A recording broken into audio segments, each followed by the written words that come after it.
If you struggle with painting, sometimes it's not because you don't understand the process, but it's because you overcomplicate the process. I see this very often with beginners and even intermediate artists. So what I'm going to do in this video is I'm going to give you an exercise that we did with Artwod as well, that I demoed here, that will skyrocket that process for you and make you a better artist overall by understanding what to focus on. Before we get into it, to give you a bit of context, my name is Antonio. I've been a professional artist in the concept art industry for over 8 years, ran my own studio, and now I've built Artwod, basically the only app in the world where you can learn and draw at the same time, giving you the full digital experience and having fun while doing so. With that said, what I want to talk about in this video is a particular classroom that I did and I demoed for Artwod 1 or 2 years ago that I find so valuable that I think people should do more often. And I already advocated for this quite often, but I'm going to now reiterate it with sort of a visual example. So what you see here, and I zoomed it out for a reason, is that you see this is like a wave on the beach, right? Or in the ocean about to hit the beach. Now, what's interesting about this is that it's not really that big of a painting or even that rendered of a painting. What it actually is, as you can see up close, it's only 5 colors. So this is very important to note. It's a painting where I only allowed the students, or in this case myself, to pick 5 colors and values. And more importantly, you could only paint with a fully opaque brush. So meaning no glazing, no layering, none of that. So it's fully opaque and you can only pick 5 colors. Now, the reason this works so well is forces you to think and analyze and not to get caught up in what am I going to do, but how am I going to do it?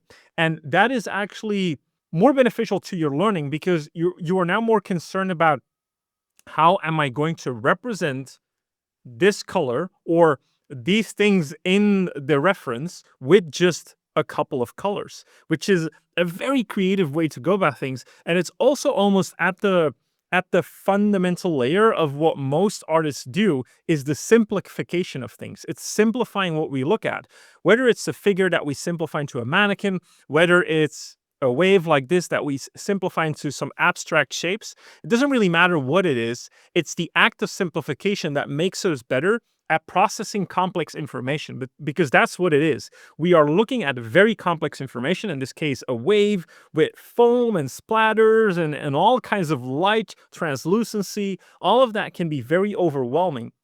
And therefore, by limiting ourselves, both in color and in the way that we can apply that color, we need to be more creative. I'll walk you through the demo that I did for the students to give you a bit of context of what my thought process is and how I went about this so that you can also mimic that for yourself when you want to do a similar study.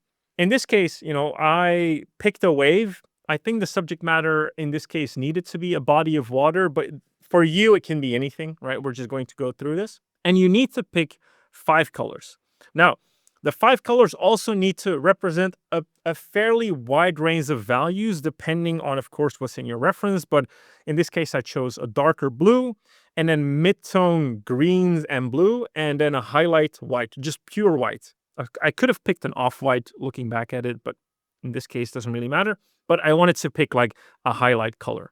And those are the only colors that I could choose. So now, the first thing I do, as you should normally do when it comes to painting, big picture to small detail. That's the entire process. And the reason a lot of you guys get lost when it comes to painting, or you want to do a study, or you want to paint something from imagination, is that you focus in too early. You don't think big picture because you're not forcing yourself to think big picture. You're just allowing yourself. You can pick any brush, any color, any value, because whatever program or software you're using, it allows you to do that. And this is actually detrimental to your art growth. So what you should do is you should limit yourself. And in this case, like, we're exaggerating that. But it really is an exercise in creativity. Because not only do I just pick 5 colors that will represent one certain thing in the image? It will actually represent more things. So for instance, the lighter blue that I have won't only represent the ocean at the front in the foreground, but it will also represent the shadow of the foam of the wave. So I need to be creative with how I pick these colors.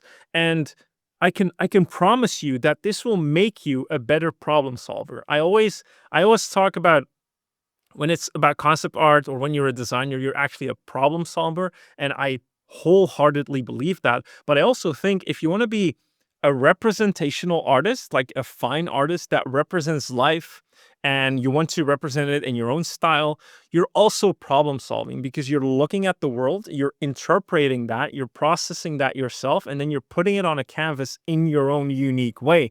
And the only way that you can do that is by understanding how to simplify things, whether it's the volumes or the light or the value, whatever it is you're seeing, you are able to simplify it. And this exercise really sort of forces you to do that. So as you can see, the first thing I did, big picture, just taking the green for the wave and then the blue for the foreground and then the darker blue for the sort of the background ocean. And yes, I did cheat one color, which is the sky. I asked for forgiveness from my students because the main thing in this case is just the water.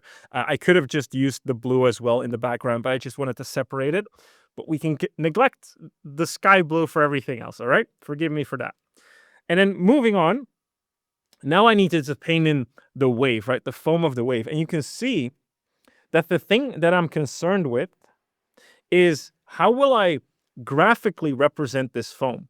And again, this is sort of this layer of problem solving and simplification that will help you when you do an exercise like this, when you focus on fully opaque color, no glazing, no muddying up the painting as you go, just like full opaque colors and just one color.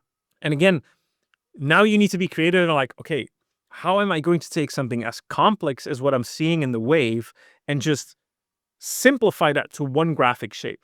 And again, maybe a lot of you are saying now, yeah, of course you pick that graphic shape. Yeah, because you've seen me do it now. But when you need to do it yourself, it becomes infinitely harder if you haven't done this multiple times over. You really need to do exercises like this to help you with that problem solving. Boom, that's right. That's the creative sort of, that's the graphic shape that I put down. And then, like I said, the blue, that's sort of that triangular shape for the shadow side of the foam of the wave. I'm also picking the same blue because that's what I'm bound to. That's the only color I can use. And then moving on, I had that green, that one green, because, and this has to do more with sort of an exercise in composition, because I'm limited in the colors that I can use and the values that I can use. I still need to think about, okay, what am I going to look at? Like, what's the composition? What is the focal point of this image? And for me, it's a bit of both. It's like the foam of the wave, but also the translucency of the light, like hitting the water and then shining through it. And so I picked a very particular green, or like a green that was set apart from everything else of the colors so that it becomes a focal point, right? So this is more of a design exercise, but you can already notice that all the things I'm saying, like how do I focus on composition, graphic shapes, the design, I already still need to think about all of that without having to think about what color am I going to use, what value, what brush am I going to use. So you can see that a lot of you are probably overcomplicating your process of painting because there's too many variables available to you. And I often compare it to juggling, where in the beginning, if you're a beginning artist or an intermediate artist, you can only juggle like 1, 2, 3 cones at the same time. And a lot of you are trying to juggle like 15 cones at the same time. And it just doesn't work because you don't have the mental resilience or like the mental athleticism to do that. You need to introduce slowly a 4th, a 5th, a 6th cone until you can juggle those almost blindfolded. And then you can introduce more complexity. And so this is why an exercise like this is really good. And then you can see that at this point, actually, from this point onward, the only thing I start doing now is just introducing smaller shapes. So I've got my 5 main graphic shapes that completely capture for me the essence of the image. And this is like, if you're just doing this for the first time, like maybe this should be the goal. Like just this as a result. Like, can I almost posterize this completely to a graphic shape? And that's it. And if you can do that, then you can think about, okay, how do I now start adding in smaller detail? And how do I now become more creative with smaller graphic shapes that imply the illusion of texture or lighting or a change in form, right? Like I do in the wave. You'll see that in a bit over here. Yeah, like over here, right? So you can see these little splatters of green, the green that I have, the only green that I have, or the only 2 greens that I have that I need to be creative with.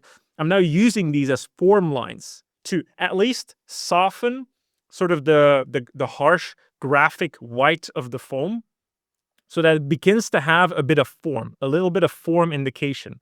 That's why you need to understand form.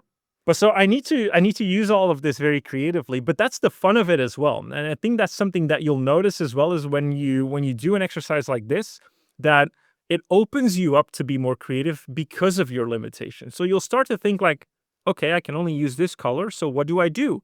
Maybe maybe I hatch it in like Antonio did, or maybe I use like a one big graphic small shape to introduce the form indication. Doesn't really matter how you want to go about it. It's the fact that you're thinking about it and analyzing it that will make you more creative as you go. And so you can see that I'm starting to just introduce smaller and smaller shapes because that's all rendering actually is. Like rendering is going from a big sort of indication of something to then really narrowing down everything in detail, whether it's in value or in lighting or in texture. You're just going more granular in how you represent the thing. And so I'm actually pretty sure, probably not with just 5 colors, but if you give me like 5 more colors and I can go in super detailed, that I can get very close to the representation of the image, because that's all it is essentially. It's like it's just creating more and more detail, which eventually creates the illusion of realism. But you can see if I play it through a little bit more, and I think I end up somewhere, yeah, here. So this is what I end up with, and it's not at all impressive, or it's not at all like a really good representation of that wave, but it got me like very close to a painterly or a designerly, or at least like a artistic view of a wave. Instead of trying to completely copy everything, it's like my artistic interpretation, because I was forced to think in graphic terms, in compositional terms. And I think that is a fantastic exercise when you're trying to get better at painting, because you'll notice that when you end up with something like this, you can now go in and use a soft brush and use a texture brush and start blending all of these shapes together to create that sense of realism, and to create that sense of believability, or get closer to the actual reference. But your baseline is there, and you did it in a very limited graphic and creative way.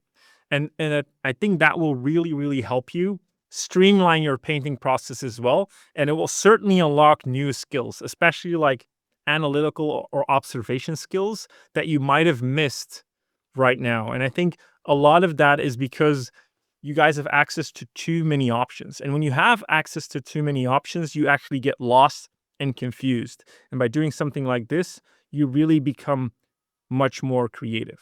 I really hope you try this exercise and let me know how it worked out for you. And as always, stay creative, and I'll see you in the next one.